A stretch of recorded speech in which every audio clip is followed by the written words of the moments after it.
મિત્રો આપણે લઈને આવી રહ્યા છીએ રિઝનિંગનો લેક્ચર. ટોપિક છે આપણો ઘડિયાળ. કે મોસ્ટ ઓફ બધી એક્ઝામમાં દાખલા પૂછાય છે ને આપણે પહેલાં જ કીધેલું છે કે આપણે લેક્ચરમાં એવા જ લેક્ચર લઈશું કે જે મોસ્ટ ઓફ બધી સરકારી એક્ઝામમાં પૂછાય છે એવા જ લેક્ચર આપણે લઈશું. અને જેમ આપણે કહ્યું છે તેમ કે ભરતીની બધી અપડેટ તમારે અમારી આ યુટ્યુબ ચેનલમાં મળી રહેશે, જેથી ચેનલને તમારે સબસ્ક્રાઈબ કરી લેવી. અને જે ભરતીના વિડીયો છે એ તમને હિન્દીમાં મળી રહેશે. બાકી આ જે ક્લાસીસના વિડીયો આપણે લઈએ છીએ, બધા લેક્ચર લઈએ છીએ તૈયારી માટે, તો એ તમને ગુજરાતીમાં મળી જશે. ઠીક છે. તો આપણો ટોપિક છે ઘડિયાળ વિશેનો. અને એ સિવાય પ્લસ તમે જોઈ શકો છો આપણે કોઈ પણ ઓનલાઈન ફોર્મ ભરવાનું આવે, બહાર તમે ફી 300 રૂપિયા ફી આપો જે ફોર્મ, અહીં માત્ર તમને 100 રૂપિયામાં ભરી આપવામાં આવે છે. એટલે ખાસ કરી ફોર્મ એ ભરાવું હોય તો અમારે કોન્ટેક્ટ કરી શકો છો આપ શ્રી. અમારો નંબર છે 8160974392. અમારો કોન્ટેક્ટ નંબર છે ઉપર આપેલો જ હશે. તમારો ગ્રુપ પણ છે, ગ્રુપમાં જોડાવું હોય તો ગ્રુપમાં પણ આ મેસેજ કરી શકો છો નંબર પર તમે, તો અમે તમે ગ્રુપમાં પણ જોઈન કરી દઈશું. તો આપણે આપણા લેક્ચર તરફ આગળ વધીએ. ઘડિયાળ તો જો ઘડિયાળ વિશેના આપણે ટોપિક ઘણા છે કે ઘડિયાળમાં એવા પ્રશ્નો પણ પૂછાય કે ઘડિયાળમાં 12 વાગ્યા છે તો બંને કાંટા વચ્ચે ખૂણો બનશે, કેટલા અંશનો બનશે? તો 12 વાગે તો પછી 0 અંશનો ખૂણો બને, કેમ કે બંને કાંટા ભેગા થઈ જાય. મિનિટ કાંટો અને કયો કાંટો આવશે? કલાક કાંટો. ઠીક છે. આ બે કાંટા વચ્ચેનું પૂછે. એવી રીતે ખૂણાનું પૂછે તો સૂત્ર મુજબથી શોધવામાં આવે કે 3:40 થઈ તો મિનિટ કાંટો અને કલાક કાંટા વચ્ચે કેટલાનો ખૂણો બને, એ બધું તો આપણે પછી જોઈશું. તો ઘડિયાળના ઘણા ટોપિક છે, પણ પહેલાં આપણે અરીસાનો ટોપિક લઈએ છીએ કે ઘડિયાળની અંદર ટોપિક આવે છે અરીસો. ઠીક છે. અરીસાવાળો કે જેમ આપણે એબીસીડીમાં જોઈએ છીએ કે કોઈ સ્પેલિંગ આપેલો છે અને અરીસામાં જોતા શું વંચાય, કે પછી પાણીમાં જોતા કેવું વંચાય, કેમ કે એમાં જોઈએ અક્ષર એટલે શું થાય? અક્ષર પલટાઈ જાય. તો એ મુજબ તે ઘડિયાળમાં પણ આ ટોપિક આવશે અરીસો. કે તમને એક પ્રશ્ન પૂછ્યો છે, આપણે લઈએ છીએ કે ઘડિયાળમાં 10:40 વાગ્યા છે. ઠીક છે. તો અરીસામાં કેટલા બતાડશે? ઠીક છે. અરીસામાં જોતા કેટલા દેખાશે અથવા અરીસામાં કેટલા આવશે? બરાબર. કે આમ પ્રોપર પ્રશ્ન આપણે શોર્ટમાં સમજાવી છીએ, આપણો બહુ ટાઈમ લેવાનો નથી. પરીક્ષામાં પ્રશ્ન પૂછે કે જો ઘડિયાળમાં 11:40 વાગતા હશે તો અરીસામાં જોતા કેટલો ટાઈમ દેખાશે? તો આપણો એ જ પ્રશ્ન છે. ઠીક છે. કેટલા વાગ્યા? 10:40. ઠીક છે. જો 10:40 વાગ્યા છે. ઠીક છે. હવે આપણે કેમાં જોવાનું? અરીસામાં. તો અરીસામાં કેટલા વાગ્યા બધા આ ખાસ યાદ રાખવાનું. સૂત્રો હોય, સૂત્રો યાદ રાખવાના. કે આ પહેલાં આપણે સૂત્રો જોઈએ. તો એક ટાઈમ યાદ રાખવાનો. પહેલાં તો હું તમને ટ્રીક આપું કે એક ટાઈમ યાદ રાખવાનો કે 1 થી 11. ઠીક છે. 1 એટલે રાત્રે 1 વાગ્યે. ઠીક છે. અને 11 એટલે બપોરના 11. પછી બીજો ટાઈમ એ આવશે કાનું ઊંધું કરી નાખો 11 થી 1. ઠીક છે.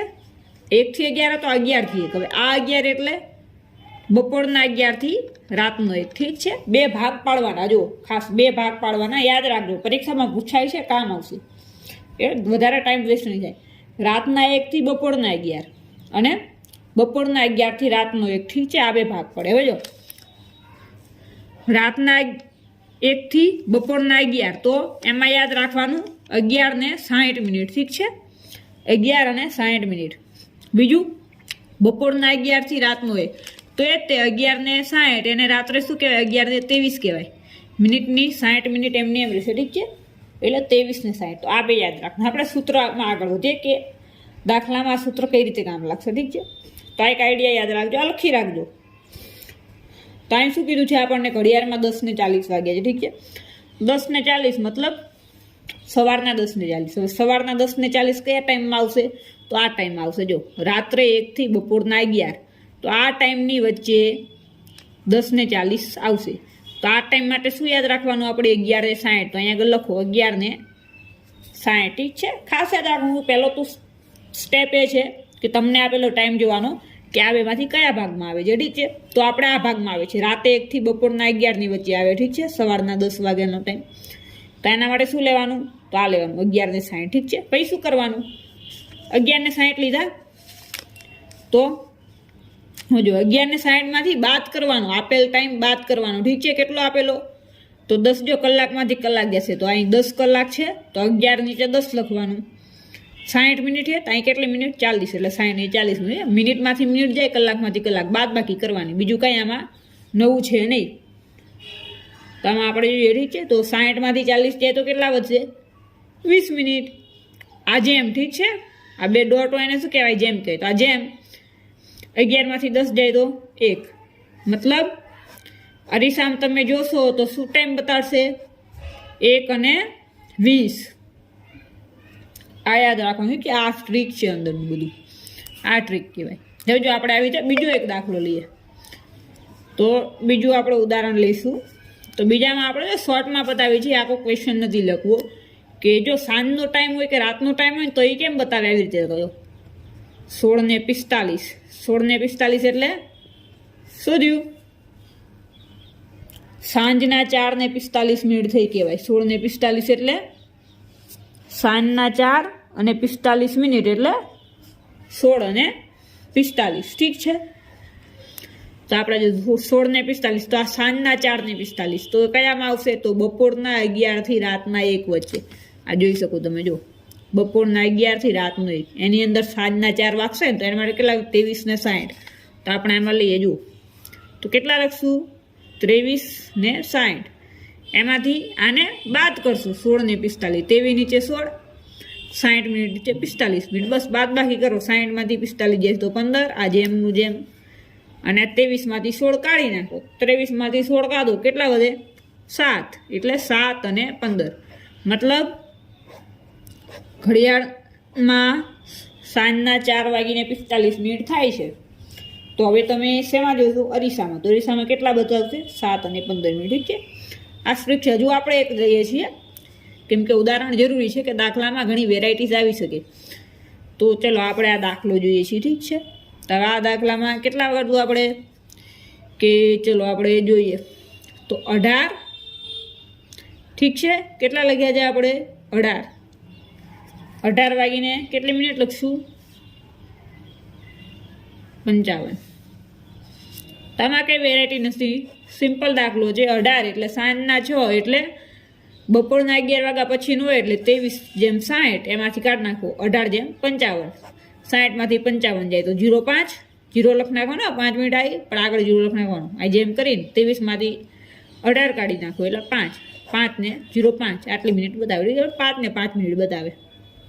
હવે જો હવે આ વેરાયટી વાળો આપણે દાખલો લઈએ. હા, દાખલો જોવો તમે આપણે, કે કેટલા વાગ્યા? તો આપણે ટાઈમમાં મોસ્ટલી શું માઇનસ વાળો દાખલો આ લઈએ છીએ, કે જેથી સમજાય, ખબર પડે. ઠીક છે, માઇનસ વાળો દાખલો લઈએ છીએ, કે આપણે ચલો લઈએ 0 નથી લેવો, 12 લઈએ. 12 વાગીને 56 મિનિટ થઈ. ઠીક છે, હવે જો ખાસ યાદ રાખજો, 12 ને 56 એટલે કયામ ગણાય?